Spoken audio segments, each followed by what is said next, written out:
आज अपन नया चैप्टर शुरू करने जा रहे हैं, monetary policy of India, Bharat की मौद्रिक नीति। सबसे पहले बात ये आती है कि जो देश में सेंट्रल बैंक है, central banking is a development agency in planned economies. देश में मुद्रा की जो पूर्ति, मांग या जो भी इम्पॉर्टेंट चीज़ें हैं उन्हें कंट्रोल करने के लिए ही सेंट्रल बैंक होता है, और वही मौद्रिक नीति के माध्यम से देश के विकास में कार्य करता है। मौद्रिक नीति होती क्या है? पहली बात है, मौद्रिक नीति होती क्या है? अर्थव्यवस्था में राज्य के द्वारा किसी विशेष आर्थिक लक्ष्य की प्राप्ति, उदाहरणार्थ कीमत स्थिरता, विदेशी विनिमय दर की स्थिरता, पूर्ण रोजगार की प्राप्ति अथवा आर्थिक विकास, ये हैं। इनके संचालन में मुद्रा की मात्रा के प्रसार तथा संकुचन के प्रबंध को मौद्रिक नीति कहते हैं। मौद्रिक नीति प्रोफेसर हैरी जॉनसन ने जैसे बताया है, मौद्रिक नीति उस नियंत्रण नीति से है जिसके द्वारा केंद्रीय बैंक सामान्य आर्थिक नीति के लक्ष्यों को प्राप्त करने के उद्देश्य से मुद्रा की पूर्ति पर नियंत्रण करती है। क्लियर? साधारणतः सभी प्रकार के मौद्रिक तथा बैंकिंग विनिमय मौद्रिक नीति के रूप हैं, क्योंकि उन सभी विनिमयों का लक्ष्य अर्थव्यवस्था में मुद्रा की कुल उपलब्ध मात्रा का इसको कम अथवा अधिक करके तथा इसको निवेशकर्ताओं के लिए महंगी या सस्ती बनाकर अर्थव्यवस्था में किसी निर्धारित लक्ष्य की प्राप्ति के हेतु नियमन करना होता है। इन विनिमयों को ब्याज की दरों में परिवर्तन करने, नए बैंकों की स्थापना करने संबंधी नियम, बैंकों की उधारदान नीति का नियमन, बैंकों की न्यूनतम पूंजी तथा नकदी कोष संबंधी अधिनियम, न्यूनतम वैध आरक्षित अनुपात, न्यूनतम गौण आरक्षण, साख मुद्रा नियंत्रण आदि नीति इसमें शामिल होती हैं। संक्षेप में यदि हम कहना चाहें तो मौद्रिक नीति की दो प्रमुख विशेषताएं होती हैं। पहला, मौद्रिक नीति का निर्माण करने वाले प्राधिकारियों के समक्ष कोई निश्चित उद्देश्य होना चाहिए। दूसरे, इस उद्देश्य की प्राप्ति हेतु उनको निरंतर तथा शीघ्र मुद्रा की पूर्ति पर नियंत्रण कर रखने वाले यंत्रों का प्रयोग करते रहना चाहिए। मौद्रिक नीति के यंत्र परिमाणात्मक तथा गुणात्मक दो प्रकार के होते हैं।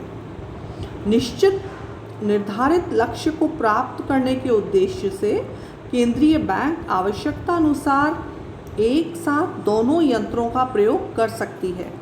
परिमाणात्मक यंत्रों में बैंक दर, खुले बाजार की क्रियाएं, जिनके अंतर्गत केंद्रीय बैंक खुले बाजार में बड़ी मात्रा में सरकारी ऋण पत्रों का क्रय विक्रय करती है, तथा न्यूनतम कानूनी आरक्षित अनुपात के यंत्र सम्मिलित हैं। गुणात्मक यंत्रों में अर्थव्यवस्था में अंगीय मुद्रास्फीति अथवा मुद्रा अविस्फीति पर नियंत्रण करने के उद्देश्य से विशेष कार्यों के लिए ऋण प्रदान करने के संबंध में बैंकों को अधिकतम उधारदान की सीमा को निर्धारित करना, बैंकों को उनकी औद्योगिक ऋण संबंधी नीति पर आदेश जारी करना, केंद्रीय बैंक के द्वारा सदस्य बैंकों का निरीक्षण करना तथा अपराधी बैंकों के संबंध में विशेष प्रकार की प्रत्यक्ष कार्रवाई करना सम्मिलित होता है। इसी प्रकार द्वितीय विश्व युद्ध के पश्चात मौद्रिक नीति का संसार के देशों में आर्थिक स्थिरता को प्राप्त करने के उद्देश्य से काफ़ी उपयोग किया गया है। कब? द्वितीय महायुद्ध के पश्चात। विश्व में स्वर्णमान का खंडन हो जाने के पश्चात तथा तीसा की महान मंदी के समय से लेकर द्वितीय महायुद्ध के आरंभ होने के समय तक मौद्रिक नीति को केवल सस्ती मुद्रा उत्पन्न करने का साधन मात्र समझा जाता था, परंतु वर्तमान समय में मौद्रिक नीति को सभी देशों में आर्थिक सुधारों तथा अर्धविकसित देशों में आर्थिक सुधारों तथा आर्थिक स्थिरता एवं संतुलित आर्थिक विकास को संभव बनाने का प्रमुख साधन स्वीकार किया जाता है। दूसरे शब्दों में वर्तमान समय में मौद्रिक नीति को संसार के सभी देशों की अर्थव्यवस्था में उच्च स्थान प्राप्त है। वर्तमान समय में मौद्रिक नीति को यह महान महत्व प्राप्त होने के कई कारण हैं। संसार के देशों की सरकारों का मौद्रिक नीति की ओर ध्यान आकर्षित होने का प्रथम कारण युद्ध तथा युद्ध पश्चात काल में बड़े पैमाने पर मुद्रा की मात्रा में वृद्धि हो जाने के कारण मुद्रास्फीति उत्पन्न हो गई थी, वो है।